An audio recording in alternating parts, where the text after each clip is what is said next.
हमारा इंडिविजुअली किसी से कोई लड़ाई नहीं है, हम अपने फ्यूचर के लिए लड़ रहे हैं, हम अपने इदारे की बात कर रहे हैं जो हमारा जामिया हमदर्द है, जो हकीम साहब का एक सपना था। जैसे मोदी जी कहते थे ना कि एक बच्चे के हाथ में कुरान और एक हाथ में लैपटॉप हो, यही शायद आज से 30 साल 40 साल पहले हकीम साहब ने ख्वाब देखा होगा जो उन्होंने ये यूनिवर्सिटी बनाई।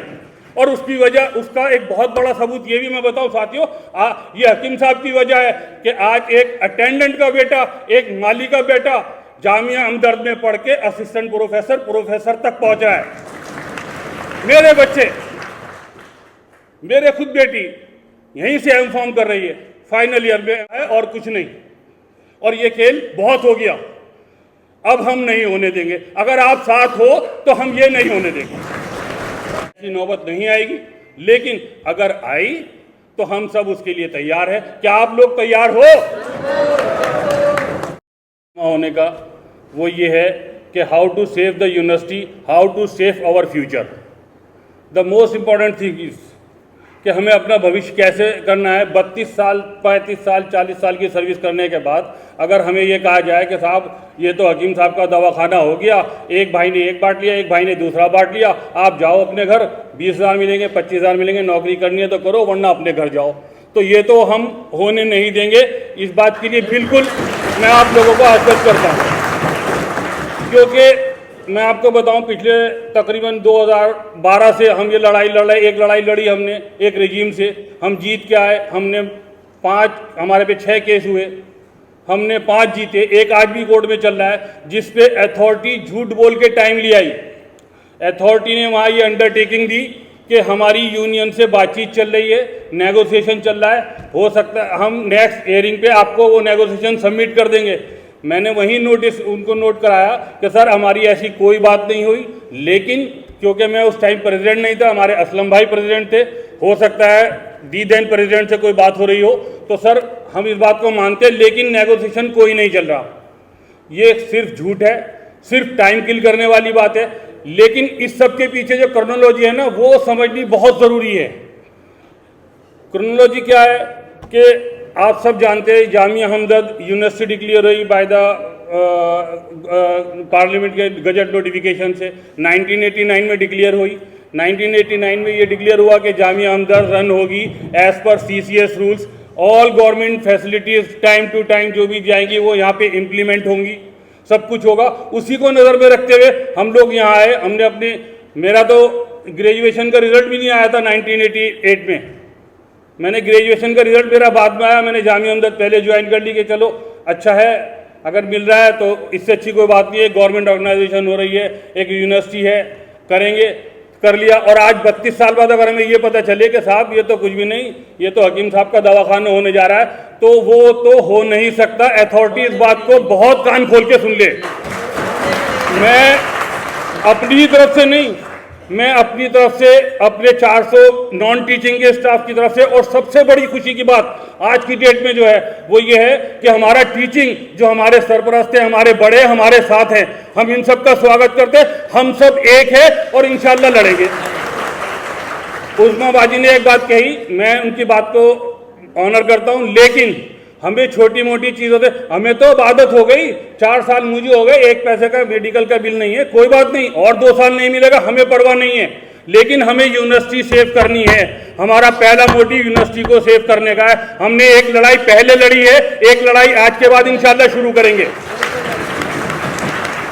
बात समझने की सिर्फ इतनी है, कहते हैं जी फैमिली सेटलमेंट, FSD का हवाला देते हैं। FSD में एक केस किया गया, मुईज साहब वर्सेस जामिया हमदर्द। मुईज साहब ने जामिया हमदर्द को पार्टी बनाई, UGC को पार्टी बनाई। UGC ने अपना क्लियर लिख दिया कि हम इसको एग्री नहीं करते। कोर्ट ने क्लियर डायरेक्शन दे दी, मेरे पास कॉपीज हैं, जिसको चाहिए मैं दे सकता हूं। कोर्ट ने क्लियर डायरेक्शन दी कि Jamia Hamdard can not be a party of family settlement deed. बिल्कुल क्लियर है, Delhi honourable Delhi high court का ये वर्डिक है। आप कैसे बांट सकते हैं? 7 जगह 7 लेटर UGC लिख रही है आपको कि आप हिमसर को अपना पार्ट डिक्लेयर करिए, आप हिमसर को अपना स्कूल डिक्लेयर करिए। आप हमें, या तो हम बेवकूफ़ हैं या आप हमें समझना चाह रहे हैं। मेरी जो नॉलेज है मैं ये कह रहा हूँ, हो सकता है मेरी बात गलत हो, अगर गलत हो तो आप सबको इजाजत है मुझे टोक दे। या तो हमें अथॉरिटी बेवकूफ़ समझ रही है या बेवकूफ़ बनाने की कोशिश कर रही है। एक तरफ तो दबा के, हाँ साहब हिमसर part of Jamia Hamdard, order भी निकाल दिया, स्कूल भी डिक्लेयर कर दिया, एक नोटिस भी निकाल दिया कि हम हमारे यहाँ फीस जमा होगी, सब कुछ आप कर रहे हो, हम बड़े खुश। हमने बाप को रोका आज से 25 साल 30 साल पहले, अब्दुल मुईज साहब को रोकने वाली यही यूनियन थी जिन्होंने जामिया हमदर्द में उनकी एंट्री बंद करी थी। 2024 की शुरू में हमने उनके बेटे असद मुईद को रोका, दूसरी डिग्निटीज को रोका, पूरे हिमसर जो जामिया हमदर्द का हिस्सा है सील करा दिया कि भाई यहाँ पे तो जामिया हमदर्द बैठेगा। क्या करा अथॉरिटी ने? मैं आप सबके मंच से, इस मंच के माध्यम से पूछना चाहता हूँ, अथॉरिटी बताए अथॉरिटी ने करा क्या? हमारी सारी सील जो हमने मेहनत करी, हम लोग हुए, हमारे एक साथी को चोट भी लग गई, उससे मारा पिटाई हुई, सब कुछ हुआ, सील करा दिया। क्या हुआ? कुछ भी नहीं। अथॉरिटी ने कोई डिसीजन नहीं लिया। क्या हुआ हम नहीं जानते, क्यों बैक हुई ये भी हम नहीं जानते, ना हम पूछना चाहते। हम सिर्फ इतना चाहते हैं कि हमारा मेडिकल, हमारी पेंशन, हमारी ग्रेजुएटी, हमारा प्रोविडेंट फंड और हमारी सर्विस बेनिफिट्स एज पर रूल जो डिक्लेयर हैं, time to time government of India declare कर रही है, आप उसे यहाँ लागू करिए। आप हिमसर को अपना पार्ट डिक्लेयर करिए। आप डिक्लेयर तो कर रहे हैं दबा के, और साथ के साथ एनओसी दे रहे, you are free to run with Hamdard education society. How it's possible? सबसे बड़ी बात समझने की है दोस्तों, सबसे बड़ी इसमें जो क्रोनोलॉजी है उसे समझने की जरूरत है। ये यूनिवर्सिटी की जो लैंड है ये हकीम साहब की नहीं है, ये हकीम साहब की प्रॉपर्टी नहीं है। हकीम साहब की एफर्ट से ये जामिया हमदर्द सोसाइटी को दी गई है। जामिया हमदर्द सोसाइटी जो जामिया हमदर्द को रन कर रही है, और उसके अंदर कोई दूसरी बॉडी है ही नहीं।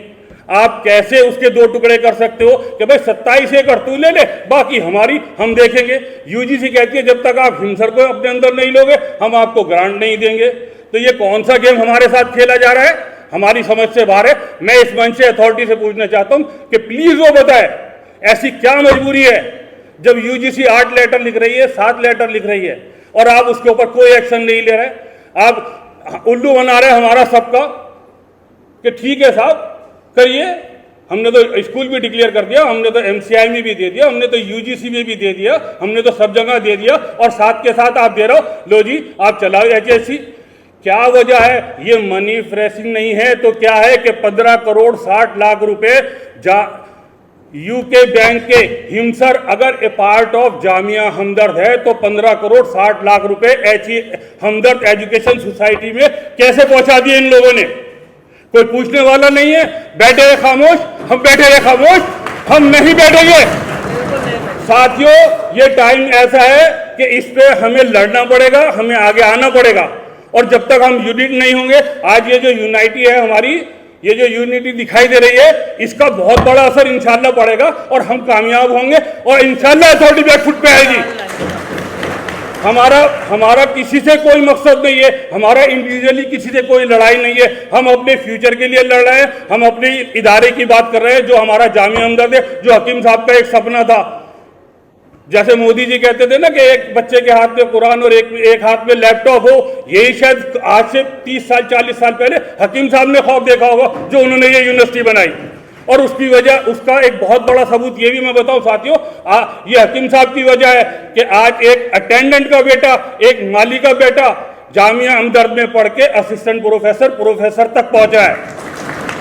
मेरे बच्चे, मेरे खुद बेटी यहीं से एमफॉर्म कर रही है, फाइनल ईयर में एमफॉर्म का फाइनल सेमेस्टर है उसका। ये क्या है? ये हकीम साहब की बनाई हुई एक यूनिवर्सिटी है ना, एक चमन उन्होंने लगाया, आप उसे उजाड़ने में लगे हो, हम इसे नहीं होने देंगे। ये तो बिल्कुल तय है, हम ऐसा कोई काम नहीं करने देंगे जो जिससे इस तरीके के मामला हो। साथियों मैं आपको बताऊं, यूजीसी ने कंटिन्यूसली इनको लेटर लिखे। अगर आप कहें तो मैं डेट वाइज भी पढ़ के बता सकता हूं कि किस डेट में क्या आया, किस डेट में क्या आया, किस डेट में क्या आया, और इन्होंने उसका क्या जवाब दिया। मेरे पास सब कुछ है, लेकिन वजह क्या है हमारा तो अभी तक यही समझ में नहीं आ रहा। आप ये देखिए अगर हमारी यूनिवर्सिटी ही नहीं रहेगी, कल को जिस तरीके के यूजीसी ने दिए हैं, जिस तरीके से यूजीसी के ऑर्डर्स है, अगर हम उनको कंप्लाइंस नहीं करते तो 101% कल को ये प्राइवेट यूनिवर्सिटी हो जाएगी। ना आप होंगे ना हम होंगे। आप देखिए हिमसर के अंदर अभी ऑर्डर निकला है कि आपको 15 EL मिलेगी, आपको नौकरी करनी है करिए वरना नहीं। 30 गवर्नमेंट ऑफ इंडिया के हिसाब से 30 अर्न लीव मिलती है सबको।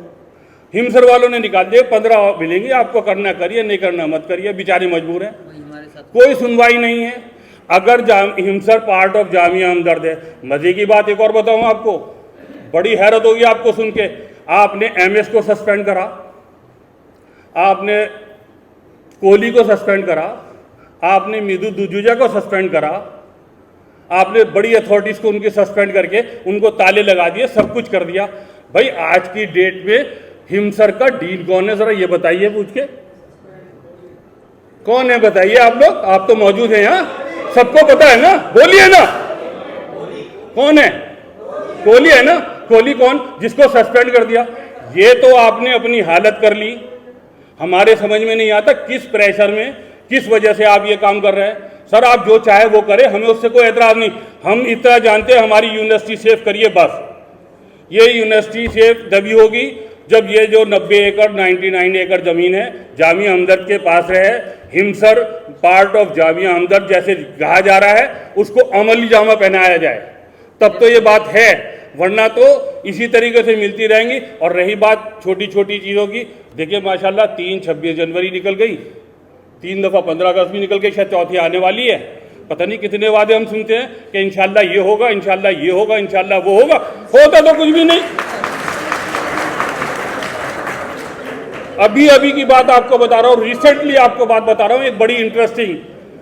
हमने जब हमारी ये नई बॉडी आई, हमने इंस्टॉलेशन करा, हजरत आए, हमने उनको वेलकम किया, हमारे बड़े हैं, हमारे सरपरस्त थे सराखों पे, यही इसी बोर्ड पे खड़े होकर कहते हैं बेफिक्र रहो, सब कुछ हो गया।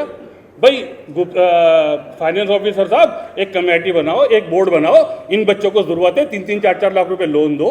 अगर भाई आपके पास पैसा नहीं है तो आप हमें लोन कहाँ से दे दोगे, पहले तो ये डिसाइड करो पैसा है या नहीं है। अगर पैसा नहीं है तो लोन कहाँ से दे दोगे। इसका मतलब ये है आप हमें उल्लू बनाओ और हम बनते रहें, वो दौर चला गया। आज की डेट में तो बच्चा भी समझदार होता है, हमने तो अपनी जिंदगी यहाँ लगा दी, हमने तो अपनी जिंदगी यहाँ लगा दी। आज की डेट में तो बच्चा समझदार है, छोटे से बच्चे से आप पूछ लो, 1 सेकंड में गूगल यू करेगा, हमसे तेज उंगलियां उनकी चलती है, बता देते हैं सर ये बेटा, डैडी ये है, चाचा ये है, ये होता है। आप हमें घुमाए जा रहे हो, हमें घुमाए जा रहे हो। सबसे बड़ी बात दूसरी कहानी, हम अभी कुछ दिन पहले बैठे, अरे मैंने कर दिया, तुम्हारा HRA मिल जाएगा।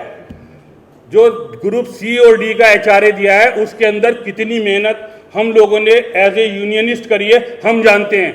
वो तो ऑर्डर दे के चले गए। एक बात बताइए, ये यूनिवर्सिटी मेरे समझ में नहीं आई कि कौन चला रहा है।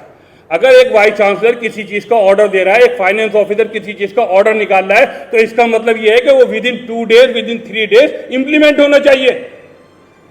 40 दिन, 35 दिन, 30 दिन हो जाते हैं उस चीज़ को लिए हुए बैठे हुए हैं, आज तक नहीं बैठे हुए, आज तक नहीं हुआ। ग्रुप C और D का रिलीज किस तरह कराया हम जानते हैं। हमने जाके वहाँ झिकझिक करी, एक वो बहुत काबिल हमारे ही साथी हैं, उन्होंने उसको लेके डाल दिया उस पर कि भैया ये तो UMS में एंट्री होगा, जबकि आप सब जानते हो UMS का मॉडल क्या है, 0 फ्लॉप। आप गूगल पे सर्च कर लो UMS के लिए क्या रिपोर्ट है। एक हमारे यहाँ डिलाइट को ले आए, KPMG की लाने की बात चल रही है, आप सब गूगल सर्च कर लो। अगर कहो तो मैं एक बुक का नाम आप लोगों को बताता हूँ, आप बुक पढ़ लो, उस बुक के अंदर डिटेल मिल जाएगी कि क्या पोजीशन है इस डिलाइट की और क्या पोजीशन है इस KPMG की। ये तो यहाँ सिर्फ खेल हो रहा है और कुछ नहीं, और ये खेल बहुत हो गया, अब हम नहीं होने देंगे। अगर आप साथ हो तो हम ये नहीं होने देंगे। देखिए एक और चीज़ मैं बताऊं, हमने सर से अभी 10 दिन पहले जब हमारी वाइस चांसलर साहब से मीटिंग हुई, भाई स्टाफ काम नहीं करता, बड़ी अफसोस की बात है, आपका स्टाफ काम नहीं करता। अगर स्टाफ काम नहीं करता, अगर हमारी टीचिंग फैकल्टी काम नहीं करती, तो 30 साल से ये यूनिवर्सिटी A+ कैसे ला रही है नेट में, आप ये बता दीजिए। मैं आपसे सिर्फ आपसे इस मंच से पूछना चाहता हूं, आप ये बता दिए कैसे A+ आ रहा था हमारा। हम काम कर रहे होंगे, हम एक आदमी, चाहे वो टीचर है चाहे नॉन टीचर है, जो एम्प्लॉई है जामिया हमदर्द का, एक आदमी 4 आदमियों के इक्विवेलेंट काम करता है। एक प्रोफेसर को 10-10 रिस्पॉन्सिबिलिटी दे रखी है, करते हैं बड़ी मेहनत के साथ। 8-8 बजे 12-12 बजे मैंने शहरियार सर को देखा है काम करते हुए। सुहेल सर इससे पहले एडमिशन कमेटी के चेयरमैन थे, 12-12 बजे मैंने उनको घर जाते हुए देखा है। अगर भैया अगर काम नहीं कर रहे तो कैसे कर देंगे, ये बताइए ना आप कैसे कह देते हैं। फिर कैसे A+ आ गया हमारी यूनिवर्सिटी का? आज से नहीं, शुरू से। कैसे फार्मेसी नंबर 1 इतने साल से है? अगर फार्मेसी काम नहीं कर रही, अगर फार्मेसी में काम नहीं हो रहा, तो कैसे फार्मेसी नंबर 1 है? यूजीसी ने लेटर दिया कि आप सिंगल ऑर्डर, एक सिंगल एजेंडा लीजिए, हिमसर को अपना स्कूल डिक्लेयर करिए और हमें अमेंडमेंट करके रिपोर्ट दीजिए। 5 मार्च 2024 को मीटिंग होती है, वो मिनट्स फाइनल हो जाते हैं। 18 दिन तक क्यों होल्ड किया जाता है? किसके कहने पे अमेंडमेंट नहीं कराया जाता? ये बात समझ से बाहर है। आप लोगों को इस पर गौर करना चाहिए, सोचना चाहिए कि ऐसी क्या मजबूरियां हैं कि जो काम 2 मिनट के अंदर हो सकता है वो इतना लंबा क्यों चलता है। और जब जाते हैं तो ऐसे लोगों को साथ लेके जाते हैं जिनको या उनके आकाओं को कुछ फाइनेंशियल बेनिफिट्स की ज़रूरत है जामिया से या हिमसर से। मैं उसको डिटेल में नहीं जाऊंगा, वो मेरा मसला नहीं है। वो चाहे जो करे, हमें उससे कोई मतलब नहीं। हमें अपनी यूनिवर्सिटी से मतलब है, हमें अपनी यूनिवर्सिटी को सेव करना है। हम इसके लिए बिल्कुल तैयार हैं, चाहे जो भी होगा। हम, और एक बात और बताऊं मैं आप लोगों को, आप लोग टीचर हजरात हो, बड़े टाइम वाले, आपका बहुत कीमती टाइम है। हम तो एक टाइम ऐसा था कि हफ्ते में तकरीबन 3 दिन खाना हम हाई कोर्ट की कैंटीन में या लेबर कोर्ट की कैंटीन में खाते थे। एक टाइम ऐसा रहा हमारा कि हफ्ते में 3 दिन खाना या तो हाई कोर्ट की कैंटीन में या लेबर कोर्ट की कैंटीन में, क्योंकि दिन रात चल रहे थे। और तो हम तो हैबिचुअल है इस चीज़ के, और मुझे लगता है कि वही दौर दोबारा आने वाला है। अल्लाह ना करे ऐसी नौबत आए। मैं अपने वाइस चांसलर से उम्मीद रखता हूँ कि ऐसी नौबत नहीं आएगी, लेकिन अगर आई तो हम सब उसके लिए तैयार हैं। क्या आप लोग तैयार हो? फाइनेंस को प्राइवेट करने का मसला, फाइनेंस को आउटसोर्स करने का मसला, एक प्रोग्राम बड़ी सोची समझी रणनीति के तहत लाया गया, UMS। वो सिस्टम, उसका मॉड्यूल कितना ख़राब है, जो उसको कर रहे हैं वो मुझसे ज़्यादा एक्सप्लेन कर सकते हैं। लेकिन मैं उनको यहाँ नहीं कहूँगा कि कुछ कहें, मैं समझता हूँ वो भी समझते हैं। आप सब जानते हैं, हम सब जानते हैं कि क्या पोजीशन है UMS की। UMS वो है जो फाइनल ईयर की रोल नंबर M फॉर्म के, हमारे यहाँ फार्मेसी के M फॉर्म के रोल नंबर फाइनल ईयर के UMS नहीं निकाल पाया। पूरी कोशिश होती रही। अगले दिन पेपर है, शाम को फिर डीन को फोन आता है कि सर आप एक काम करो, इसे मैनुअली करवा लो। तो भैया कितने करोड़ रुपए दे दिए उसके अभी तक? आपको पता है शायद 4 करोड़ का वो आया था, 6 करोड़, और 4 करोड़ से ऊपर उसको पेमेंट हो चुका, अभी तक वो 0 है। और उसको इम्प्लीमेंट करने के लिए इतने ज़बरदस्त प्रेशराइज हैं, इतना प्रेशर है, इतना मामला आता है। अगर कोई UMS के बारे में साधारण सा आदमी कुछ कह देगा तो शायद उसको शोकास नोटिस इशू हो जाए या कुछ भी हो जाए। इतनी बुरी पोजीशन इस टाइम मामला की कर रखी है यहाँ। आप देखिए, सोची समझी रणनीति के तहत हिमसर UMS को फाइनेंस में लाया गया। फाइनेंस के एम्प्लॉइज को आप अगर कोई भी समझदार आदमी होगा, अगर किसी कंप्यूटर पे किसी पे बिठाएगा, किसी प्रोग्राम पे बिठाएगा, आप यहाँ कंप्यूटर के सब लोग फैकल्टीज के लोग बाग बैठे हैं, IT के लोग बाग यहाँ बैठे हैं, आपको सबको पता होगा अगर हम किसी प्रोग्राम को चलाएंगे तो उससे पहले अपने स्टाफ को महीने की, 10 दिन की, 20 दिन की, 25 दिन की ट्रेनिंग देंगे। ट्रेनिंग देने के बाद एक सुपरवाइजर उनके पीछे छोड़ेंगे कि भैया अगर कहीं अटको तो इससे पूछ लेना। लेकिन यहाँ क्या है? नहीं, यहाँ कहानी दूसरी है। 6 बहुत पढ़े लिखे काबिल CA, 6 CA अकाउंट्स में लाके डिप्यूट कर दिए गए 2 लाख रुपए, 2.5 लाख रुपए के हिसाब से जिनका दिया जा रहा है, और वो लगे हुए हैं काम में। जो रेगुलर एम्प्लॉई है उसको कहिए तो काम ही नहीं करना जानता। अबे भाई, ट्रेनिंग दोगे, काम कराओगे, तुम्हारा सिस्टम सही होगा जब ही तो काम करेगा। मैं मांग रहा हूँ गाय, वो दे रहा है भैंस, तो नहीं कि भैंस से काम चलाओ, कैसे पॉसिबल है? कैसे पॉसिबल है ये बताइए ना। और समझने को राजी नहीं है, सब बेकार है, बिल्कुल बेकार है। अब वो इस पोजीशन में लिया है फाइनेंस को कि साहब यहाँ पे तो जो रेगुलर स्टाफ है वो नाकारा निकम्मा है, इसके बस का नहीं है, इस वास्ते मैं आउटसोर्स करना चाहता हूँ। भैया बताओ कहाँ का तुक है ये। 32 साल इस यूनिवर्सिटी को, 35 साल होने जा रहा है, 1989 में बनी थी, 2024 चल रहा है, 35 साल हो रहा है। 35 साल के अंदर आज से 10 दिन पहले, इस यूएमएस के आने से पहले, एक मुझ जैसा क्लर्क वाउचर बनाता था, सेक्शन ऑफिसर ने साइन किया, जाके उसने कैश से पैसे ले लिए, टैली में एंट्री होती थी। आज क्या है, पहले साहब पिन लानी है, अच्छा यूएमएस पे भेजो जी, सारा ऑनलाइन जाएगा, साथ में सॉफ्ट कॉपी भी जाएगी, सारा सब चीज़ की अप्रूवल ऊपर तक होगी। अभी ये पूछे भाई ऊपर कौन है, ये कोई बताने को राजी नहीं, कौन ऊपर है, ऊपर से अप्रूवल आएगी। भाई बताओ ना कौन है ऊपर, हम उसी से बात कर ले, ये बता भाई क्या कर रहा हो। कोई सिस्टम ही नहीं है। जान के इंटेंशनली अपनी रीढ़ की हड्डी जो फाइनेंस होता है, एक बात बताइए, अगर भारत सरकार अपना फाइनेंस मिनिस्टर अडानी या अंबानी को दे दे, तो अडानी अंबानी हमारे बारे में सोचेंगे या पहले अपना हिसाब सोचेंगे कि 5,000 करोड़ रुपए मैंने बेटी की शादी में कवर करे, कैसे खर्च करे, कैसे कवर करूं, वो करेगा या हम करेंगे? हमारे बारे में कोई सोचेगा? कोई नहीं सोचेगा। हमें अपने बारे में खुद सोचना है। इस वास्ते मैं आपसे आह्वान करता हूं कि प्लीज आप लोग सब हमारे साथ रहें, और इंशाल्लाह हम आगे भी अगर ज़रूरत पड़ी, हम एक ज्वाइंट रिप्रेजेंटेशन हमने बनाया है, उस पर साइन हो रहा है, सब लोग देखिए इंशाल्लाह। और जितने भी लोग हैं मेरी उनसे रिक्वेस्ट है साइन करके जाएं। और दूसरी बात ये कि कुछ भी हो जाए, हम कमर कस चुके हैं, या तो आप मान लीजिए, नहीं तो फिर मैदान खुला है, हम आज़ाद है डेमोक्रेटिक फाइट के लिए। कोई हम पढ़े लिखे इंस्टीट्यूशन में हैं, सब माशाल्लाह पढ़े लिखे, ये तो है नहीं कि हम डंडा लेके और लोहा लट लेके बैठेंगे, बाहर निकल में देखता हूँ, वो तो नहीं होगा ना। जो डेमोक्रेटिक वे होगा हम वो अपनाएंगे। क्यों सर? डेमोक्रेटिक वे जो भी होगा हमारा, हम उसे अपनाएंगे। और हमने पहले भी उसी तरीके से इंशाल्लाह जीता है, और आगे भी इंशाल्लाह अगर ज़रूरत पड़ी तो इस काम को करेंगे। तो मेरी आखिर में आप सब लोगों से ये रिक्वेस्ट है कि प्लीज़ बता दो, पास करवा दो। क्या चीज़? ये बुक हम लिख के देंगे। अच्छा, अब दो छोटे से मसले सिर्फ नॉन टीचिंग से रिलेटेड है, नॉन टीचिंग यूनियन से रिलेटेड है। हो सकता है हमें आगे लड़ाई लड़नी पड़े, अल्लाह ना करे वो दौर आए। मैं कभी नहीं चाहूँगा, ना अल्लाह से दुआ करूँगा कि कोई ऐसा मामला है कि हमें लड़ना पड़े या हमें कोर्ट जाना पड़े, बगैर उसके ही मामलात हो जाएं तो ज़्यादा बेहतर है। अगर हमें खुदा ना खास्ते किसी चीज़ की ज़रूरत पड़ी तो हमें फाइनेंशियल सपोर्ट की ज़रूरत होगी। उसके लिए पहले भी बहुत सी बातें हुई, मैं उनमें नहीं जाना चाहता हूँ, ख़त्म हो गई। मैं ये चाहता हूँ अगर आप लोग एग्री हों तो हम अपना यूनियन सब्सक्रिप्शन बढ़ा लें।